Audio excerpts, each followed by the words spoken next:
नमस्कार दोस्तों, आप देख रहे हैं छत्तीसगढ़ की 25 बड़ी खबरें। अगर वीडियो अच्छा लगे तो चैनल को सब्सक्राइब जरूर कर लें, वीडियो को लाइक जरूर करें, वीडियो को एंड तक जरूर देखें।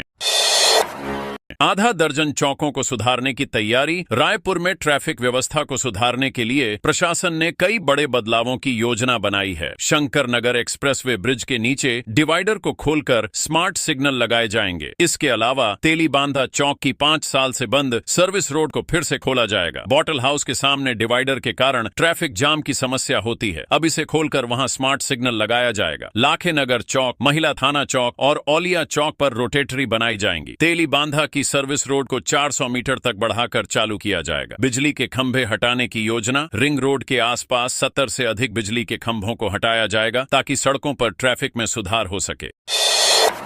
रायपुर निगम चुनाव की तैयारियों की समीक्षा। कांग्रेस और भाजपा दोनों पार्टियां रायपुर के नगर निगम चुनावों के लिए तैयारियां कर रही हैं। पीसीसी चीफ दीपक बैज ने कहा कि चुनाव जीतने के लिए सही और योग्य प्रत्याशियों को मौका दिया जाएगा। पार्टी के प्रति निष्ठावान कार्यकर्ताओं को प्राथमिकता मिलेगी। भाजपा ने घोषणा की है कि 25 जनवरी तक महापौर और पार्षदों के उम्मीदवारों के नाम तय कर लिए जाएंगे। परिसीमन के कारण वार्डों की सीमाएं बदली हैं, जिससे कुछ वार्डों में नए अध्यक्ष नियुक्त किए जाएंगे। भाजपा के खिलाफ माहौल बनाकर जनता को अपनी ओर आकर्षित करना कांग्रेस का लक्ष्य है।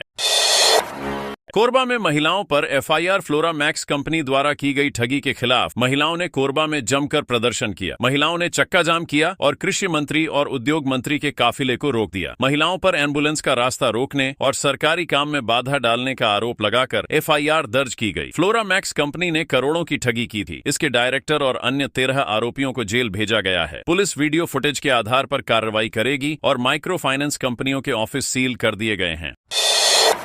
छत्तीसगढ़ में 9 ट्रेनें रद्द। 16 से 19 जनवरी तक बैकुंठपुर और सिलियारी सेक्शन में रोड अंडर ब्रिज के निर्माण के कारण 9 ट्रेनों को रद्द कर दिया गया है। रायपुर से बिलासपुर, कोरबा और जूनागढ़ जाने वाली मेमू और पैसेंजर ट्रेनें शामिल हैं। ट्रेनों के रद्द होने से यात्रियों को वैकल्पिक साधनों का उपयोग करना पड़ेगा। रेलवे ने कहा है कि यह काम यात्री सुविधाओं को बेहतर बनाने के लिए किया जा रहा है। अरपा नदी संरक्षण पर हाईकोर्ट का कड़ा रुख। छत्तीसगढ़ के बिलासपुर की अरपा नदी में बढ़ते प्रदूषण को लेकर हाईकोर्ट ने कड़ा रुख अपनाया है। कोर्ट ने नगर निगम को गंदे पानी की सफाई के लिए सख्त निर्देश दिए। 2019 में दाखिल जनहित याचिका पर सुनवाई के दौरान यह सामने आया कि शहर के 70 नालों का गंदा पानी बिना सफाई के नदी में बहाया जा रहा है। नगर निगम ने बताया कि मार्च 2025 तक 60% गंदे पानी की सफाई का लक्ष्य है, लेकिन फंड की कमी से काम अटका है। कोर्ट ने इस पर नाराजगी जताई और पर्यावरण व स्वास्थ्य पर पड़ने वाले नकारात्मक असर पर चिंता व्यक्त की।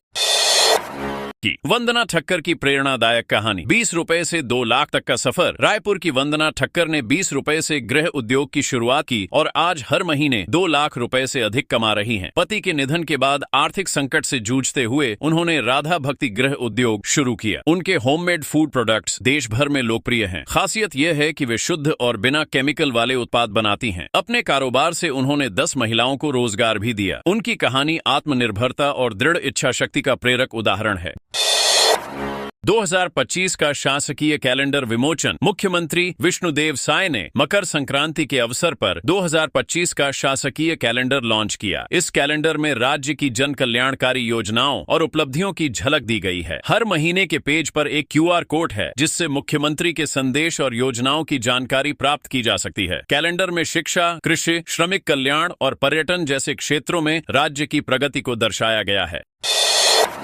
दुड़मा वाटरफॉल। छत्तीसगढ़ का नया पर्यटन स्थल सुकमा जिले में स्थित दुड़मा वाटरफॉल को छत्तीसगढ़ सरकार ने पर्यटन स्थल के रूप में विकसित किया है। यह जलप्रपात 25-30 मीटर की ऊंचाई से गिरता है और घने जंगलों के बीच स्थित है। यहाँ ट्रैकिंग, फोटोग्राफी और प्रकृति प्रेमियों के लिए बेहतरीन अवसर हैं। पक्की सड़क, मिनी गार्डन, शौचालय और बैठने की व्यवस्था जैसी सुविधाएं पर्यटकों के लिए बनाई गई हैं। मुख्यमंत्री विष्णुदेव साय के नेतृत्व में यह क्षेत्र पर्यटन मानचित्र पर उभर रहा है। शिक्षक का इस्तीफा। नौकर माइंडसेट नहीं चाहिए। गौरेला पेंड्रा मरवाही जिले के एक सहायक शिक्षक सुनील कुमार पटेल ने नौकरी छोड़ मार्केटिंग को करियर चुना। उन्होंने इस्तीफा देते हुए लिखा, नौकर माइंडसेट से काम नहीं करना चाहता, अब जिंदगी अपने तरीके से जीऊंगा। वे स्कूल की बजाय हर्बल प्रोडक्ट्स की मार्केटिंग में व्यस्त रहते थे। इस्तीफे के अनोखे अंदाज और बयान के कारण यह मामला सोशल मीडिया पर चर्चा का विषय बन गया। मुख्यमंत्री साय का ऐलान, पत्रकार मुकेश चंद्राकर के परिवार को मिलेगी मदद। मुख्यमंत्री विष्णुदेव साय ने दिवंगत पत्रकार मुकेश चंद्राकर के परिवार को 10 लाख रुपए की आर्थिक सहायता देने की घोषणा की है। साथ ही उनके नाम से एक पत्रकार भवन का निर्माण भी किया जाएगा। मुख्यमंत्री ने यह ऐलान बलरामपुर जिले में तातापानी संक्रांति पर्व के शुभारंभ से पहले किया। उन्होंने ओबीसी आरक्षण खत्म करने के कांग्रेस के आरोपों को गलत बताते हुए कहा कि आरक्षण को लेकर कांग्रेस जनता को गुमराह कर रही है। उन्होंने कहा कि आरक्षण कोर्ट के आदेशानुसार लाया गया है और कांग्रेस कभी भी पिछड़े वर्ग को आरक्षण देना नहीं चाहती।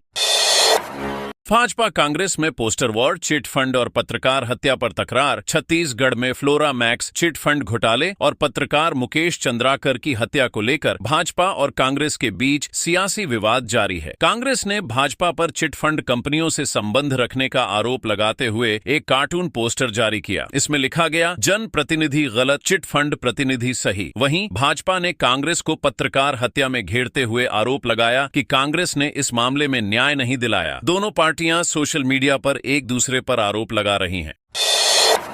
नौकरी से निकाले गए बीएडधारी सहायक शिक्षकों का प्रदर्शन। सरकार से समायोजन की मांग को लेकर निकाले गए बीएडधारी सहायक शिक्षकों ने अर्धनग्न प्रदर्शन किया। उन्होंने आरोप लगाया कि सरकार उनकी सेवाओं और बलिदानों का सम्मान नहीं कर रही है। प्रदर्शनकारियों ने कहा कि शिक्षकों को राष्ट्र निर्माण का हिस्सा माना जाता है, लेकिन उनके साथ अन्याय हो रहा है। शिक्षकों ने समायोजन की स्पष्ट नीति बनाने और उनकी नौकरी सुरक्षित करने की मांग की। उन्नत ग्राम अभियान, गांवों को आत्मनिर्भर बनाने की योजना। छत्तीसगढ़ सरकार ने गांवों को आत्मनिर्भर, स्वच्छ और उन्नत बनाने के लिए उन्नत ग्राम अभियान शुरू किया है। इस योजना के तहत शिक्षा, स्वास्थ्य, कृषि और स्वच्छता पर विशेष जोर दिया जा रहा है। 2 अक्टूबर 2024 से शुरू हुई इस योजना में केंद्र और राज्य सरकार मिलकर 79,156 करोड़ रुपए खर्च कर रही हैं। इससे ग्रामीण क्षेत्रों में रोजगार, किसानों की आय और स्वास्थ्य सेवाओं में सुधार की उम्मीद है। महिलाओं को स्वावलंबी बनाने के लिए कौशल विकास कार्यक्रम भी चलाए जा रहे हैं।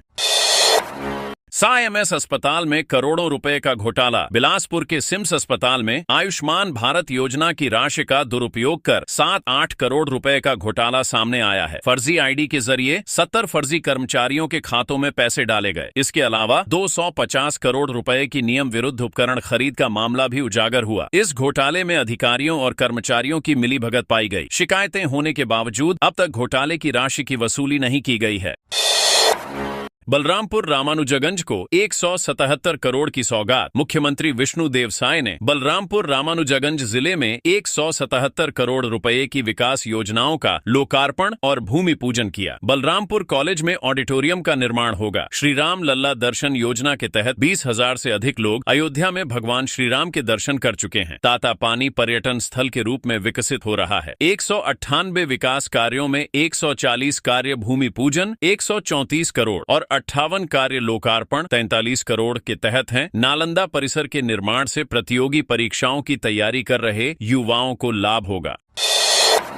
मुख्यमंत्री कन्या विवाह योजना के तहत 300 बेटियों का विवाह संपन्न हुआ। महोत्सव में सांस्कृतिक कार्यक्रम, पतंगबाजी, पैरासेलिंग और किसान संगोष्ठी का आयोजन होगा। ओबीसी को बढ़ावा देगी बीजेपी। छत्तीसगढ़ बीजेपी प्रदेश अध्यक्ष किरण सिंहदेव ने कहा कि पार्टी अनारक्षित सीटों पर ओबीसी वर्ग के उम्मीदवार उतारेगी। ओबीसी को पूरा प्रतिनिधित्व मिलेगा। कांग्रेस पर आरोप लगाया कि वह ओबीसी आरक्षण के खिलाफ है और झूठी राजनीति कर रही है। डिप्टी सीएम अरुण साव ने कहा कि कांग्रेस ने आरक्षण का हमेशा विरोध किया है। कांग्रेस के नेताओं के पुराने वक्तव्यों का हवाला देते हुए इसे पिछड़े वर्ग के खिलाफ बताया। महासमुंद में रोजगार मेले का आयोजन। शिक्षित बेरोजगार युवाओं को रोजगार देने के लिए महासमुंद में 15 जनवरी को जॉब फेयर आयोजित होगा। सुबह 10 बजे से दोपहर 2 बजे तक। हाउसिंग बोर्ड, अटल विहार कॉलोनी, रोजगार कार्यालय परिसर, मछेवा। यह आयोजन निजी क्षेत्र में नौकरी के सुनहरे अवसर प्रदान करेगा। तो दोस्तों, अगर आपको अपडेट अच्छी लगी है तो वीडियो को एक छोटा सा लाइक करके कमेंट में अपने जिले का नाम जरूर बताएं और आपके अपने चैनल छत्तीसगढ़ न्यूज चैनल को जरूर सब्सक्राइब करें।